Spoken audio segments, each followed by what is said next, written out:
पिछली क्लास में हमने इम्पीडेंस ऑफ एसी सर्किट समझा था। इम्पीडेंस का वही मीनिंग था जो हमारे डीसी सर्किट में रेजिस्टेंस का होता है। डीसी सर्किट में रेजिस्टेंस का जो काम होता है वही काम एसी सर्किट में इम्पीडेंस करते हैं। बट एसी सर्किट में रेजिस्टर के अलावा हमारे पास कैपेसिटर और इंडक्टर भी लगा होता है। तो हमने कैपेसिटर का कैपेसिटिव रिएक्टेंस डिफाइन किया जो कितना था 1/ओमेगा सी, और ऐसे ही इंडक्टर का एक इंडक्टिव रिएक्टेंस डिफाइन किया जो क्या था omega L. Now let us proceed and see the series RL circuit across an AC EMF.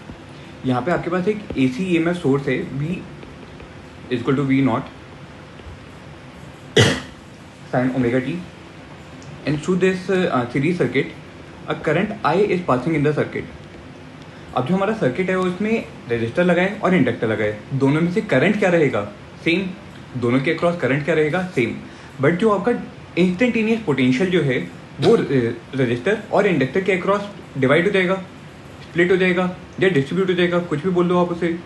So between the terminal these two terminals A and B let the potential drop across the resistor is denoted by V R, and similarly the potential drop across the inductor ends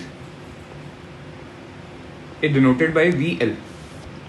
So at any point of time we can write कि जो आपने EMF instantaneous EMF जो लगाया होगा वो आपका resistor और inductor में डिवाइड हुआ होगा। ठीक है। अच्छा ये बताओ रेजिस्टर के अक्रॉस जो पोटेंशियल ड्रॉप जो होता है उसको हम क्या लिख लेते हैं? I इंटू आर, और अगर मैं इंडक्टर के अक्रॉस बोलूँ तो I इंटू एक्सएल। ठीक है। अच्छा अब मेरे दोनों सर्किट में जो मेरे दोनों एलिमेंट्स हैं उसमें करंट सेम पास हो रहे हैं, उसमें से करंट सेम पास हो रहे। So let us plot the variation between current and potential. तो मुझे ये बताओ जो हमारा रजिस्टर है, अगर दोनों एलिमेंट में से करंट सेम पास हो रहे तो रजिस्टर का पोटेंशियल क्या करता है? करंट को फॉलो करते हैं। तो ये रेड कलर वाली लाइन वी आर आपको क्या बताएगा? Potential across the register. और इंडक्टर के केस में पोटेंशियल जो होते हैं, इंडक्टर के केस में पोटेंशियल जो है वो करंट को क्या करते हैं? लीड करते हैं। कितने एंगल से? π/2 एंगल से। π/2 एंगल से क्या करते हैं? लीड करते हैं। सो इसलिए ये ग्रीन कलर वाली लाइन आपको क्या देगी? Potential drop across the inductor. अब अगर दोनों का मुझे वेक्टर सम देखना है, वी आर और वी एल का अगर वेक्टर सम देखना है तो मुझे क्या मिलेगा? Resultant vector. So this will be my resultant vector V net, which can be represented by I into Z, where Z is the impedance of the RL circuit, where Z is the impedance of the RL circuit. So V की जगह हम यहाँ पे क्या लिख देंगे? I into Z। और अगर हम दोनों क्वांटिटी का वेक्टर सम लेंगे तो वेक्टर सम हमें क्या बताएगा? I into R vector plus I into XL vector.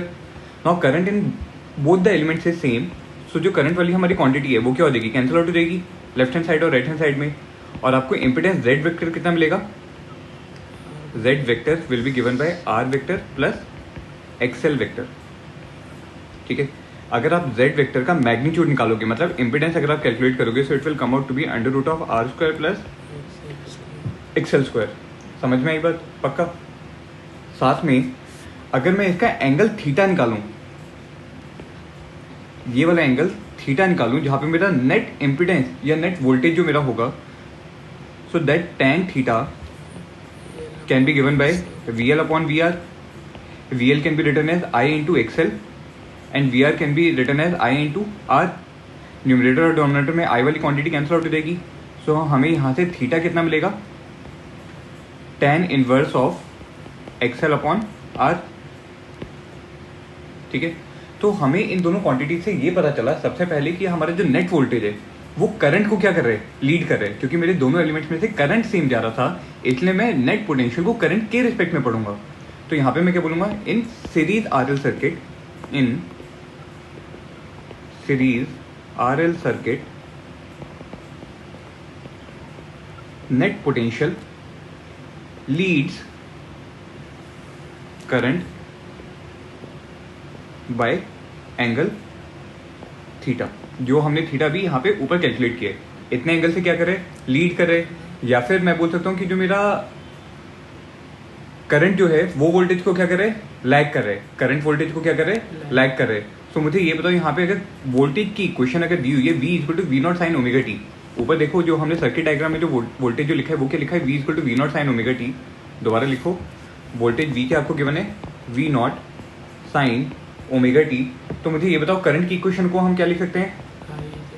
I equal to I not sine omega T, आगे +5 या -5? +5। कैसे देखोगे? वापस ऊपर देखो, जब हमारा सर्किट में हमने ड्रॉ किया था इधर, अगर वोल्टेज करंट को लीड कर रहे, अगर वोल्टेज करंट को लीड कर रहे तो करंट की इक्वेशन में क्या आया? -5। और दूसरे केस में जब वोल्टेज करंट को लैग कर रहे तो वहां पे करंट की इक्वेशन में क्या आया? +5। करंट की इक्वेशन में क्या आया? +5। ठीक है, सो इस केस में हमारा वोल्टेज करंट को क्या कर रहे हैं? लीड कर रहे हैं। तो अगर वोल्टेज की इक्वेशन मुझे गिवन है तो करंट की इक्वेशन में हम क्या कर देंगे? -θ, जहाँ पे थीटा मुझे क्या बताएगा? Phase difference. थीटा क्या बताएगा मुझे? Phase difference. तो ये आ गया मेरे पास करंट की इक्वेशन। इस करंट की इक्वेशन में ये बताओ जो हमारा आई नॉट है, आई नॉट क्या बताते हैं? Peak current. इस पीक करंट आई नॉट की वैल्यू कितनी होगी? Peak voltage V not upon impedance of the circuit Z. समझ में आया? जेड ने इससे दोबारा वही काम किया जो हमारा एक डीसी सर्किट में रेजिस्टेंस काम करता है। हाँ या ना? समझ में आया? ठीक है, यहां से हमने क्या क्या निकाल लिया? इम्पिडेंस जेड निकाला सर्किट का, इंस्टेंटेनियस करंट की वैल्यू निकाली।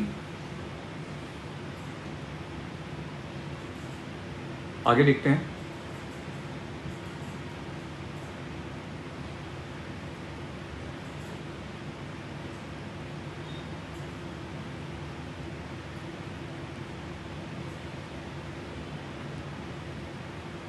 सो अगर आप ओवरऑल वैल्यू अपने करंट की अगर देखो, so I can be written as V not upon √r² plus ω² L²। ये तो हो गया आपका peak current into sine of omega T minus theta, और थीटा कितना है? tan inverse of XL upon R, where XL is omega L upon R। So this is the complete equation of the current. ठीक है, जहां पर हमने इस quantity को क्या बोला? पीक करंट, और ये वाला क्या क्वांटिटी होगी? Initial phase. This is your initial phase. समझ में आ रही है बात? ठीक है, ये है आरएल सर्किट के बारे में। सिमिलरली अगर हम आगे देखें series RC circuit, series RC circuit, तो मुझे ये बताओ सीरीज आरसी सर्किट में अब हमारे पास दोबारा सेम वही हम चीज़ें बोलेंगे कि जो ऑल्टरनेटिंग ईएमएफ जो है V equal to V naught sine omega T की वजह से हमारे सर्किट में करंट चला होगा, और वो करंट मेरे resistor as well as capacitor में से दोनों में से क्या रहा होगा? सेम। तो जो मेरा पोटेंशियल जो है, जो पोटेंशियल है वो रजिस्टर और कैपेसिटर के अक्रॉस डिवाइड हुआ होगा। Late the potential difference between the terminals of the resistor is denoted bye VR, and that between the ends of the capacitor is denoted bye VC। तो इसका सबसे पहले हम क्या बनाएंगे? फेजर डायग्राम बनाएंगे। सबसे पहले कौन सा डायग्राम बनाओगे आप? Phasor diagram. फेजर डायग्राम में हम एक्स एक्सिस पे क्या ड्रॉ करेंगे? करंट, और वाई एक्सिस में क्या प्लॉट करेंगे? Instantaneous voltage across the given element. Instantaneous voltage across the given element. So this is my current, and on the positive Y axis I am plotting the potential. अब मुझे ये बताओ जो हमारा current दोनों एलिमेंट्स में से क्या पास हो रहे हैं? सेम। सो दोनों में कॉमन चीज क्या रहेगी? करंट। दोनों में कॉमन चीज क्या रहेगी? करंट।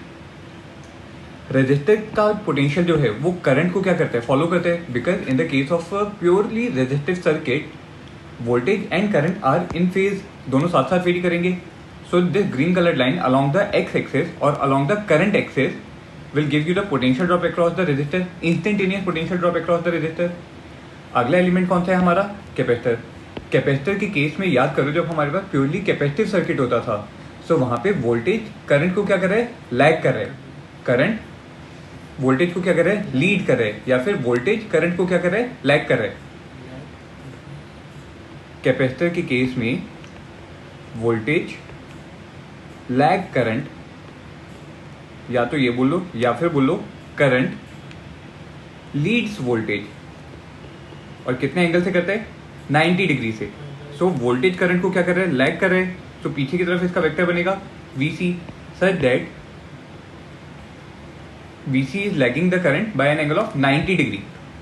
ठीक है, इन दोनों का रिजल्टेंट अगर आप बनाओगे, सो रिजल्टेंट कहां बनेगा? Over here. जो हमने यहाँ पे फेजर डायग्राम जो बनाया है पोटेंशियल के लिए, सेम ऐसे ही फेजर डायग्राम आप इम्पिडेंस के लिए भी बना सकते हो, इम्पिडेंस ऑफ द एलिमेंट्स। मतलब या तो आप इस सर्किट को ऐसे बना लो, otherwise you can draw the same circuit. इस सेम सर्किट में वी आर की जगह हम क्या लिख लेंगे, आर, क्योंकि वी आर होगा कितना, I into R. Similarly V C कितना होगा, I into X C. V C कितना होगा, I into X C.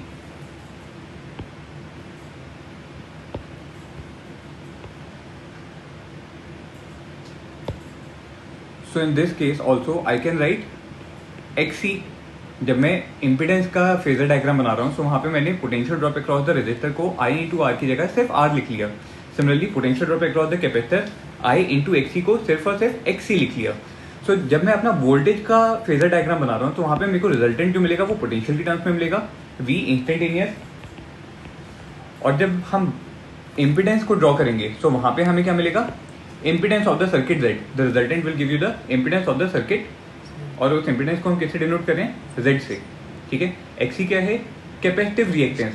Magnitude कितना होता है एक्सी का, 1/ओमेगा सी।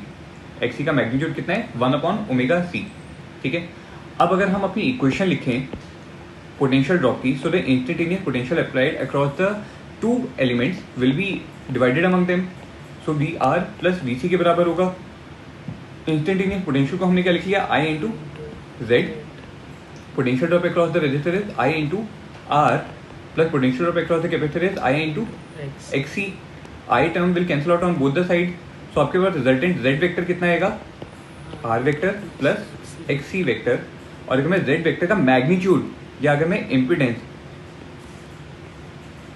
का अगर मैं मैग्नीट्यूड जेड अगर कैलकुलेट करना चाहता हूँ, तो वो कितना आएगा, under root of R square plus X C square, which can be written as under root of R square plus one by omega square C square. ठीक है, पहली टर्म। दूसरी टर्म हमें क्या कैलकुलेट करनी होती है, यहाँ पे कितने एंगल पे है। तो यहाँ पे आपको दिख रहा है दोनों ही केसेस में, चाहे आप फेजर डायग्राम इम्पिडेंस का देखो या फेजर डायग्राम आप पोटेंशियल का देखो, आपका जो वोल्टेज है वो करंट को क्या कर रहा है, लैग कर रहा है। कितने एंगल से लैग कर रहे हैं, थीटा एंगल से। थीटा कैसे कैलकुलेट करोगे, by using the sine property, properties of the triangle, where you can write that tan theta will be equal to, बताओ कितना आएगा tan theta, V C upon V R. V C upon V R, V C can be written as I into X C and V R can be written as I into R. I and I will cancel out, so theta कितना आ जाएगा, tan inverse of X C upon R. कितना आ गया, tan inverse of X C upon R. यहाँ पे जो आपने थीटा जो निकाला है, ये बेसिकली आपको क्या बता रहे, फेज डिफरेंस। क्या बता रहे, फेज डिफरेंस। और मुझे ये पता चला कि फेज डिफरेंस जो है ये मेरा क्या कर रहा होगा, यहाँ पे डायग्राम से, फेजर डायग्राम से आपने क्या कंक्लूजन निकाला, voltage lags current by theta, और क्या बोल सकते हो, current leads voltage by theta. So अगर मेरी वोल्टेज की इक्वेशन दी हुई थी, v equal to V naught sine omega T, तो मैं करंट की इक्वेशन को क्या लिखता हूँ, I equal to I not sine of omega T plus theta. क्या लिख सकता हूँ, ओमेगा नॉट प्लस थीटा, जहाँ पे आई नॉट क्या है, पीक करंट। आई नॉट क्या बता रहे, पीक करंट, जो मिलेगा कैसे, वी नॉट अपॉन जेड से। वी नॉट अपॉन जेड से आपको मिलेगा अपना पीक करंट। और थीटा क्या है, इंस्टेंटेनियस इनिशियल फेज। थीटा क्या है आपका, इनिशियल फेज, जिसकी वैल्यू हमने ऊपर कैलकुलेट की।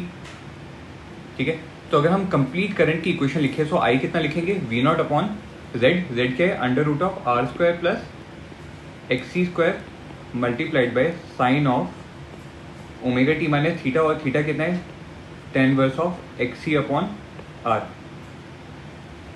ये आ गई आपके पास कंप्लीट करंट की इक्वेशन। समझ में आया, करंट की इक्वेशन हमने कैसे लिखी है, पक्की बात। Then comes the third circuit which is series LC circuit. Series LC circuit की अगर बात की जाए, तो यहाँ पे हमारे पास इनपुट वोल्टेज कितना है, v equal to V naught sine omega T, जिसकी वजह से हमारे सर्किट में एक करंट आई चलना शुरू होगा। Now, in this case, the instantaneous potential which is applied will be distributed among the inductor and the capacitor.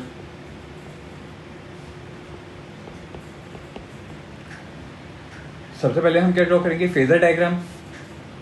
Phasor diagram के लिए हम क्या करेंगे, एक्स एक्सिस पे तो हमारा रहेगा करंट और वाई एक्सिस के अलावा हम क्या प्लॉट करेंगे, वोल्टेज को. अच्छा, अब ये बताओ जो मेरे दोनों एलिमेंट्स हैं उसमें से करंट तो सेम पास कर रहे हैं, करंट तो आई सेम पास कर रहे हैं, सो करंट को हमने एक्स एक्सिस, करंट एक्सिस पे प्लॉट कर लिया. इन the case of inductor, potential जो है वो करंट को लीड करेगा या लैग करेगा, लीड वेरी गुड, लीड करेगा. कितने एंगल से लीड करेगा, π/2 एंगल से. So voltage across the inductor will be drawn on the positive axis VL. अब बताओ कैपेसिटर के लिए, कैपेसिटर में वोल्टेज क्या करते हैं, लैग करता है. कितने एंगल से लैग करते हैं, 90 डिग्री से. सो VC will be drawn on the negative axis. बात समझ में आ रही है. सो यहाँ पे आपके पास दो केसेस हो सकते हैं, या तो VL जो हम VC जिसको हमने लिखा I इंटू XC, और VL जिसको हमने लिखा I इंटू XL. किसी एक का मैग्नीट्यूड ज्यादा होगा, जिसका मैग्नीट्यूड ज्यादा हुआ उस डायरेक्शन में आपको नेट वोल्टेज मिलेगा. ठीक है, सो इसके दो केसेस हो सकते हैं. इसी को हम दोबारा ड्रॉ कर लेते हैं और इसके दो केसेस हो जाएंगे. सो दोनों केसेस को लिखो. Case 1, when XL is greater than XC, so IXL will be greater then IXC. सो आपको नेट पोटेंशियल किस तरफ मिलेगा, ऊपर की तरफ. नेट किस तरफ मिलेगा, ऊपर की तरफ. तो ये जो येलो कलर का जो मैंने ड्रॉ किया है, ये मुझे क्या बता रहे हैं, V. अब अगर हम देखेंगे तो हमारा नेट पोटेंशियल करंट को क्या कर रहे हैं, लीड कर रहे हैं. इस केस में कितने एंगल से लीड कर रहे हैं, by an angle of π/2. So when XL is greater than XC, you will say voltage leads current by π/2. अच्छा, और यहाँ पे अगर मैं इम्पिडेंस Z की बात करूँ, सो सिंस VL और VC दोनों सेम लाइन के अलॉन्ग है, सो उनका वेक्टर एडिशन या वेक्टर सब्ट्रैक्शन जो है वो अलजेब्रिक एडिशन या सब्ट्रैक्शन आएगा. So in this case Z will come out to be XL minus XC. Impedance Z of the circuit will directly become XL minus XC. क्यों, क्योंकि यहाँ पे वेक्टर एडिशन करना था, लेकिन आपके दोनों VL और VC एक ही लाइन के अलॉन्ग है, एक ही लाइन के अलॉन्ग है ना. समझ में आ गई बात. अगर तुम Z की इक्वेशन डायरेक्टली ना लिख के अगर ऐसे लिख लो, चलो कैसे लिख लेंगे हम इसको, V instantaneous V will be given bye VL plus VC in the vector form. ठीक है, और वेक्टर फॉर्म में अगर हम देखें तो VL और VC एक दूसरे को क्या कर रहे हैं, ऑपोजिट है एक दूसरे के. So in the case when XL is greater than XC, you can write it as VL minus VC. V vector को क्या लिख लेंगे, VL minus VC, क्योंकि XL का मैग्नीट्यूड XC से ज्यादा है और यहाँ से इम्पिडेंस Z की वैल्यू कितनी आएगी, XL minus XC. समझ में आया. केस 2 देखो. In my case 2, I am assuming that XC is greater than XL. Capacitive reactance is greater then inductive reactance. उस केस में क्या होगा बताओ, आपका जो नेट जो मिलेगा वो किस तरफ मिलेगा, डाउनवर्ड डायरेक्शन में. नेट किस तरफ मिलेगा, डाउनवर्ड डायरेक्शन में, जहां से आप बोलोगे कि आपके सर्किट में जो पोटेंशियल जो है वो करंट को क्या कर रहे हैं, लैग कर रहे हैं. तो यहाँ पे वोल्टेज लैग्स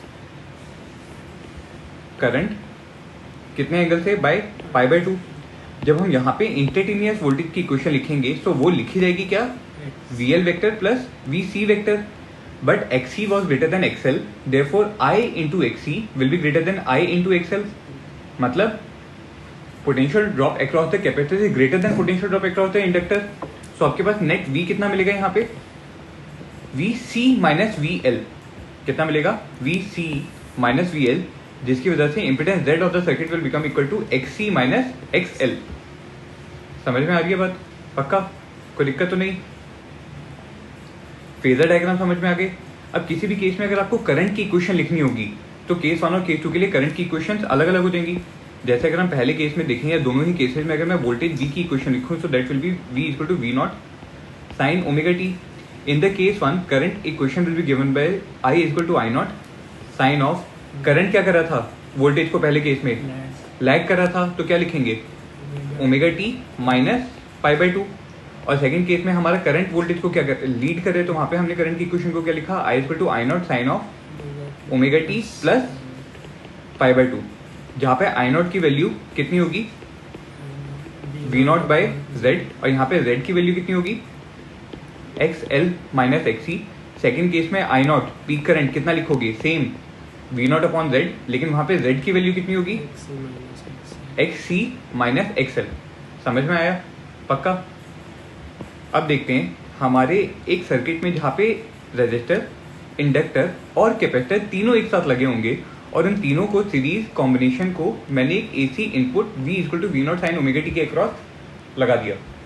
सो इस केस में हमारे सर्किट में दोबारा एक करंट ऐसा जाएगा जो तीनों एलिमेंट्स में से पास करेगा. तो तीनों एलिमेंट्स में से पास करने वाला करंट क्या हो गया सेम. यहां पे हम फेजर डायग्राम बनाएंगे.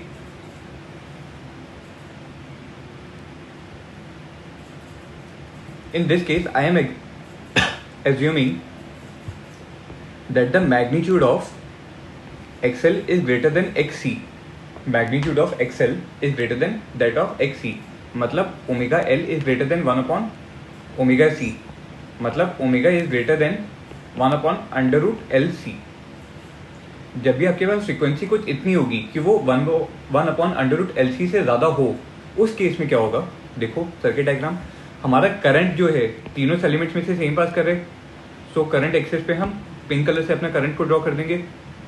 ये मुझे क्या बता रहे हैं current which is flowing through the all the three elements.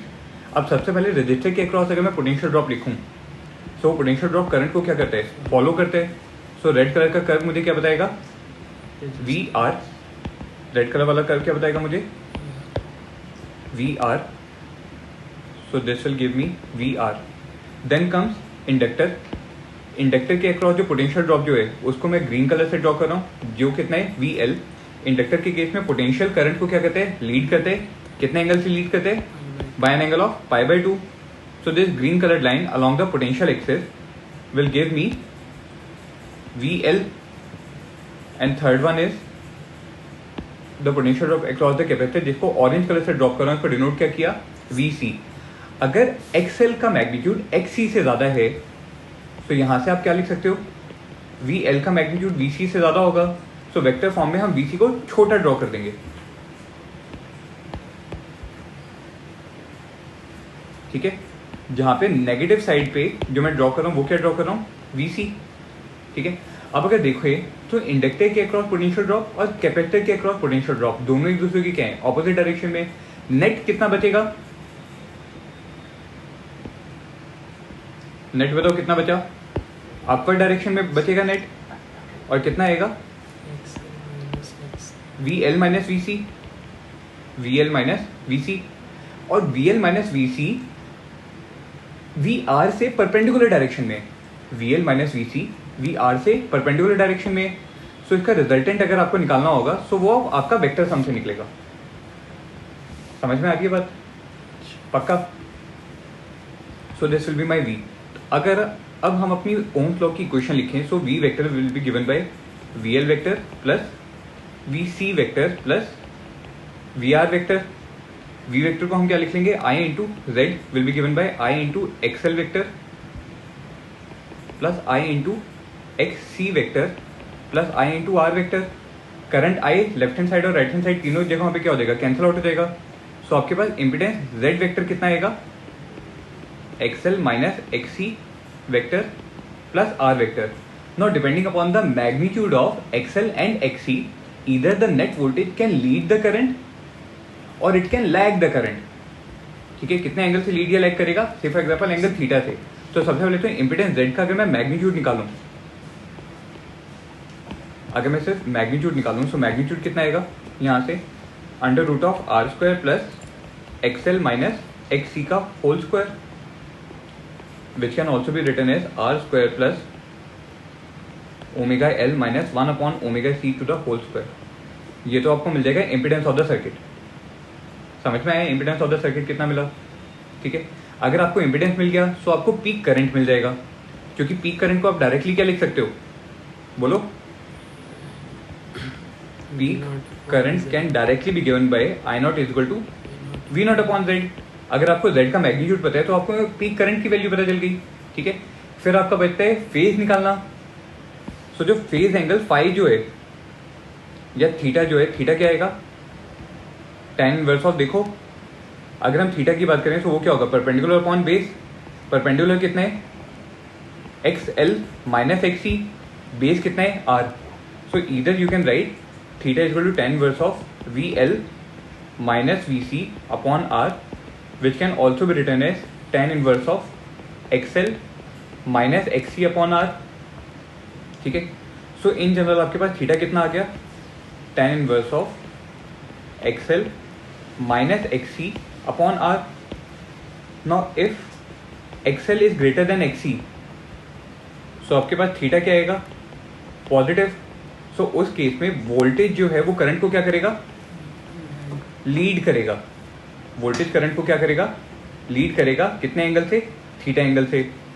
So in that case if the equation of voltage V is given by V naught sine omega T, so current की equation को क्या लिख लेंगे, I equal to I not sine omega T minus theta.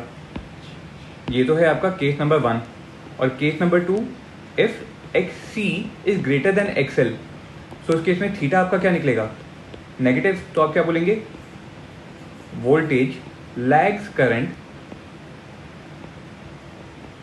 Bye theta, and in that case for the same equation of voltage आपकी current की equation को क्या लिख लेंगे, I equal to I not sine of omega T plus theta.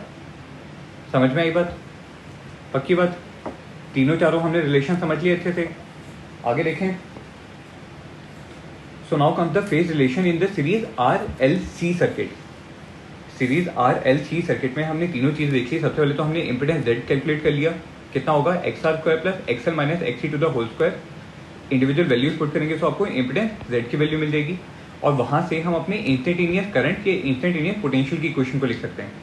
Then we have already seen that if theta is the phase difference between the instantaneous potential and the current, so वहाँ पे theta की value कितनी आती है, tan inverse of XL minus XC upon R, जहाँ पे XL क्या है, इंडक्टिव रिएक्टेंस, मैग्नीट्यूड कितना है, ओमेगा L, XC क्या होता है, कैपेसिटिव रिएक्टेंस, मैग्नीट्यूड कितना है, 1 अपॉन ओमेगा C।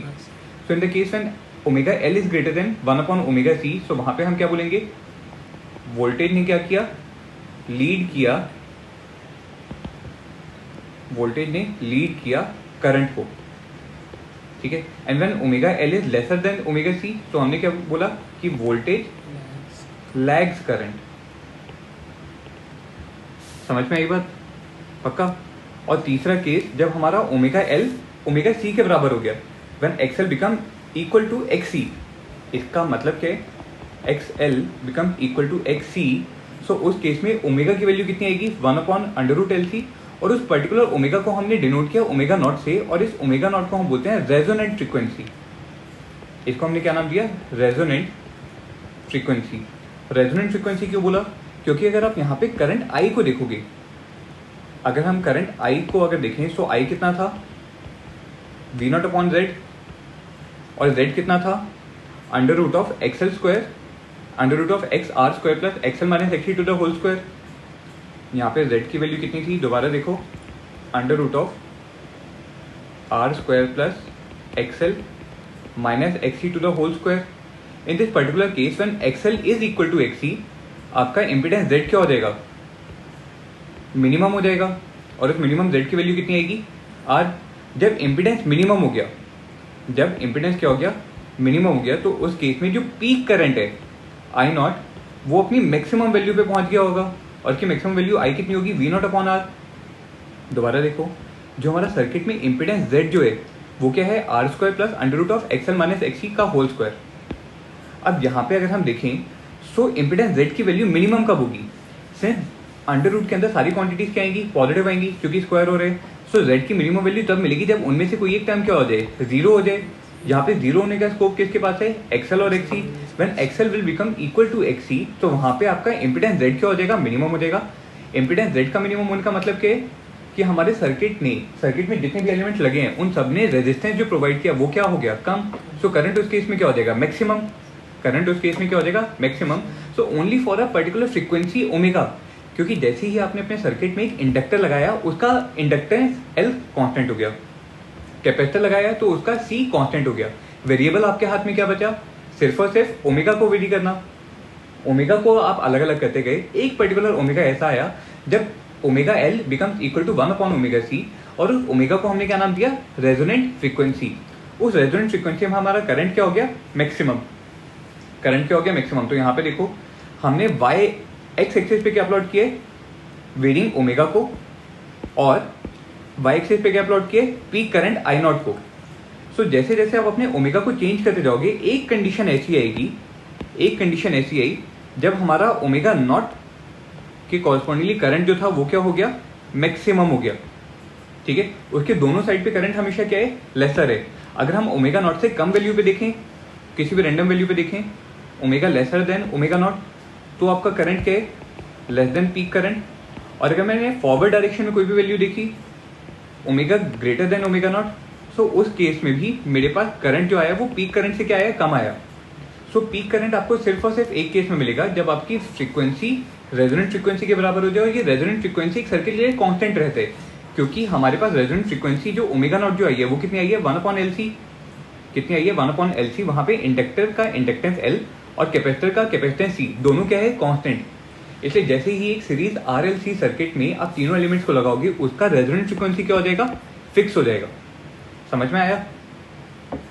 ठीक है, तो यहाँ पे देखो तीनों केसेस हमने एक बार दोबारा से मेमोराइज कर लेने हैं कि जब हमारे पास रेजोनेंट फ्रीक्वेंसी का केस आएगा omega equal to omega naught, तो वहाँ पे omega L equal to 1/ओमेगा C आएगा, और उस केस में आपका एक्सएल और एक्सी एक दूसरे को क्या कर देंगे, खत्म कर देंगे। सो सिर्फ और सिर्फ सर्किट में क्या बचेगा, प्योर रेजिस्टर की तरह बिहेव करेगा। तो इसका फेजर डायग्राम प्योर रेजिस्टर की तरह बन गया। ठीक है, in the second case when omega is less than omega naught, मतलब omega L is lesser than one by omega C, इसका मतलब XL is lesser than XC, जिसका मतलब क्या होगा, V L is lesser than V C. So आपका capacitor क्या कर रहा है, इंडक्टर से ज्यादा पावरफुल है। सो नेट वोल्टेज किस तरफ आएगा, डाउनवर्ड डायरेक्शन में। नेट वोल्टेज किस तरफ आएगा, डाउनवर्ड डायरेक्शन में। सो उस केस में वोल्टेज करंट को क्या कर रहा होगा, लैग कर रहा होगा। कितने एंगल से लैग करेगा, पाई एंगल से, वो हम कैलकुलेट कर लेंगे। सिमिलरली थर्ड केस देखो, थर्ड केस में हमने क्या बात की कि omega is greater than omega naught, omega is greater than omega naught, and in that case omega L will be greater than one by omega C, जिसका मतलब क्या होगा, X L is greater than X C, मतलब V L is greater than V C. So यहाँ पे हमारा net potential कहाँ आएगा, पॉजिटिव आई के अलाउंग। करंट देखो सेकंड केस में और थर्ड केस में करंट हमने सेम ड्रॉ किए दोनों केसेस में, लेकिन इन the case 2 my voltage was lagging behind the current, and the case 1 the voltage was leading the current. समझ में आई बात? So depending upon the magnitude आपको न्यूमेरिकल प्रॉब्लम में देखना होगा कि कौन किसको लीड कर रहा है और कौन किसको लैग कर रहा है, बट जनरल प्रोसीजर समझ में आ गया आपको।